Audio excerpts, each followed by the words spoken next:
Welcome back to Fox's Hollow, here on a glorious evening. And it is particularly stunning. Yeah. It has been for the last week, apart from the weekend. I know, it was just rain.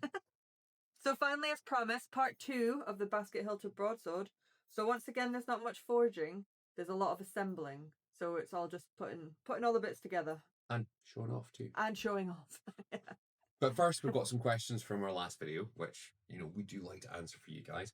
The first one is, what is the red stuff? So without giving away the brand name, the red stuff is engineer's layout fluid. And what we do is we lay that onto the steel, and then with scribing edges, we can mark in the shapes that we're working towards, or we can mark grind lines that we're working up to as well.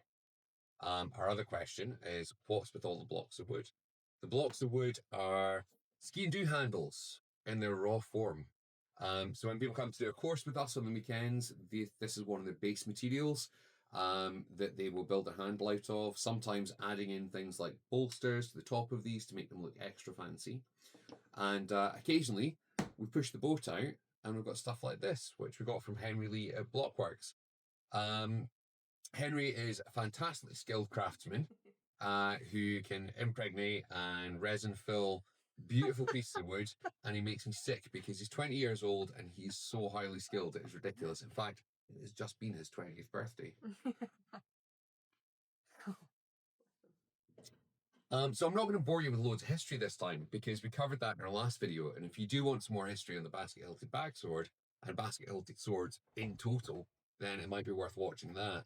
What I do want to comment on just now is the use of the word broadsword. So if you read any John Clements, he comments on the fact that the word broadsword didn't really appear until the 17th century, and it was there to distinguish between the rapiers and small swords preferred by civilians, very light and flicky, and the big heavy cavalry blades that were normally basket hilted, that were used by the military. So when you're watching your medieval movies and things like that, and they talk about a broadsword in the 11th century or 13th century, it would have just been called a sword back then. Yeah. Yeah, interesting stuff though, isn't it? Right, so we took the sword to Dunvegan Castle. This is the seat of the Clan MacLeod, and has been a castle since the 13th century. I believe that there was some kind of Viking stronghold on there before, and it'll go back and back and back. So they always build things on top of each other.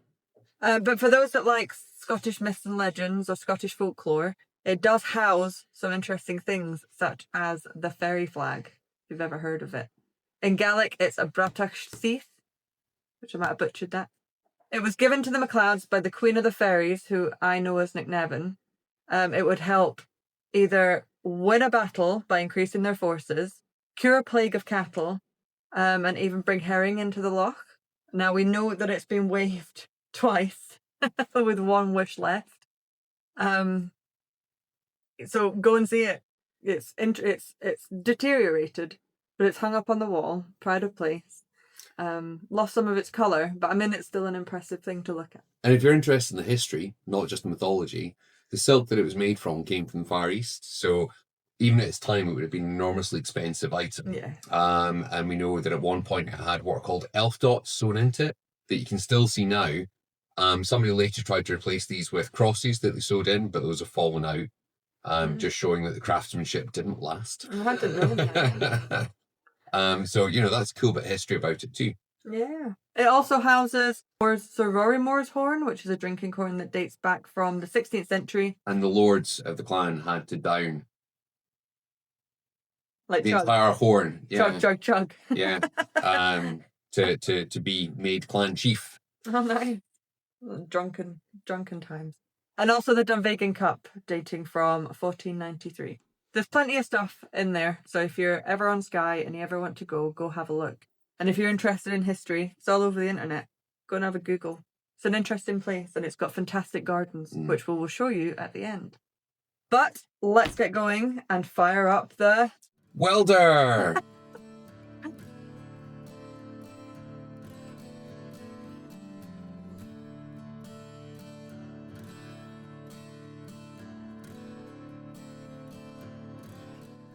So we first start off by decorating the plates. We use a drill and a file, and they are all the designs are based around John Wallis's book, Scottish Swords and Dirks.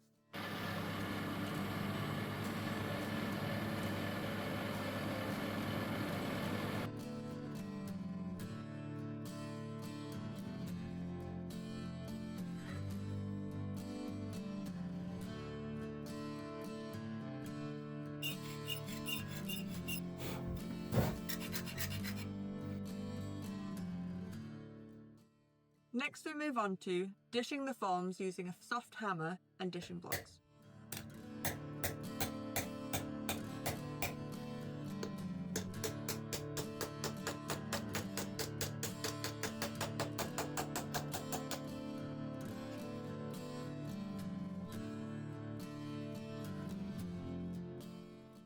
Although we didn't record it, we welded on the knuckle bows and finger guards, then cleaned it up using a power.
Next we moved on to decorating our side plates with an ornate F and H. This was done by using an automatic punch and took hours for each.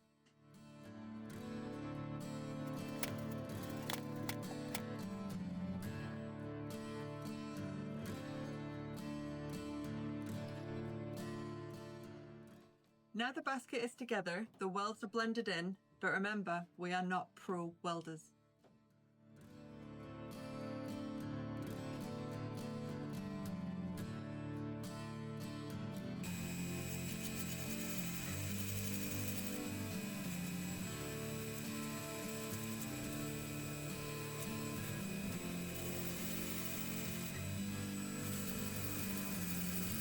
The first full dry fit. There are gaps for the next stage.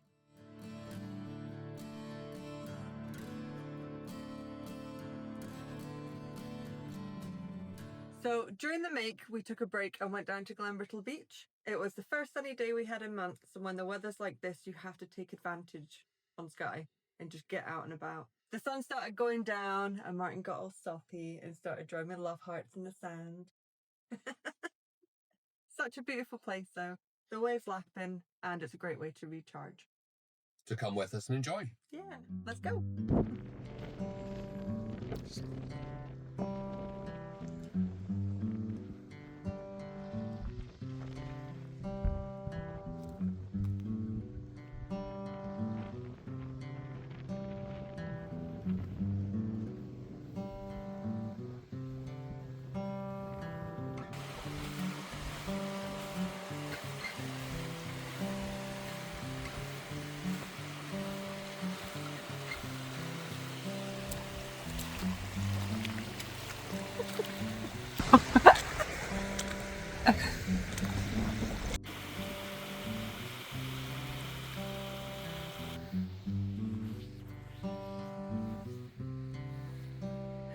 Nice butt.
This one's my favourite. Now that we're back from the beach, we are planning out the leather rain cover using paper templates. Once the leather is cut, it is soaked and formed using domes. It is then dyed and resined to waterproof it.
To protect the hand, a cover of rabbit fur is sewn on, an essential for a cold and wet Scotland.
The excess is cut back to not impede the hand when in use.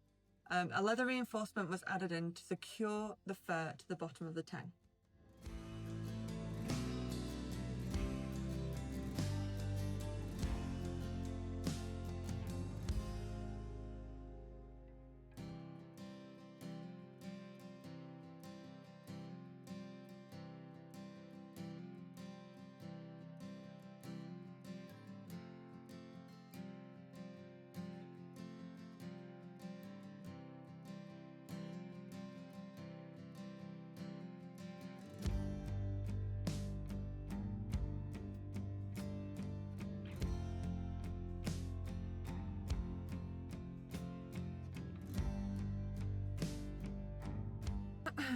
It's been a long journey, but we are ready for assembly, and we pin the tang over onto the pommel to secure its construction. We had to use a plate to prevent the leather from charring. Right, let's do that totally.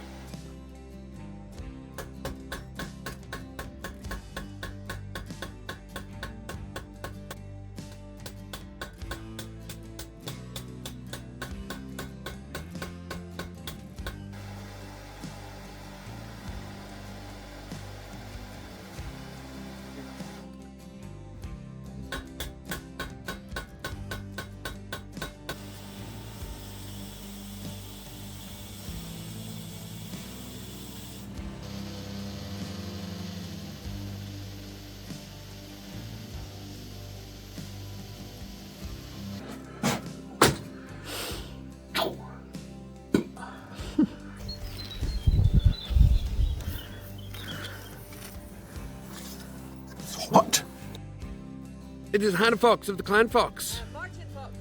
Hannah Fox of the Clan Fox. There can be only one fox. We then made a leather baldric for the sword so it could be carried easily and set for a clean draw.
Welcome to Dunvegan Castle.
We hope you all love the sword as much as we do. It was a challenging make that needed both of us to complete, with both of us wanting to throw it across the forge in frustration at times.